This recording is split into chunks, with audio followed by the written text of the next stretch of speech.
भारत के विदेश मंत्री एस जयशंकर ने मंगलवार को संयुक्त राष्ट्र महासभा में चीन और पाकिस्तान का नाम लिए बिना उन्हें जमकर लताड़ लगाई है।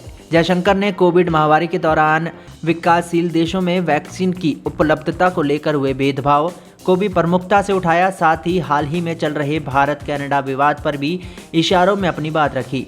बता दें कि संयुक्त राष्ट्र महासभा में विदेशी मंत्री एस जयशंकर ने कनाडा विवाद पर इशारों में कहा कि हमें ये नहीं मानना चाहिए कि राजनीतिक सुविधा के हिसाब से आतंकवाद, कट्टरपंथ और हिंसा पर हमारी प्रतिक्रिया तय होगी। उन्होंने आगे पाकिस्तान और चीन पर निशाना साधते हुए कहा कि इसी तरह क्षेत्रीय अखंडता के लिए सम्मान और आंतरिक मामलों में दखल चुनिंदा तरीके से नहीं किया जा सकता। उन्होंने कहा, हमें वैक्सीन को लेकर किए गए भेदभाव को फिर से दोहराने की इजाज़त नहीं देनी चाहिए। क्लाइमेट एक्शन के जरिए अपनी ऐतिहासिक जिम्मेदारियों से भी बचा नहीं जा सकता। बाजार की ताकत का इस्तेमाल कर भोजन और ऊर्जा को गरीबों से अमीरों तक नियंत्रित नहीं किया जाना चाहिए।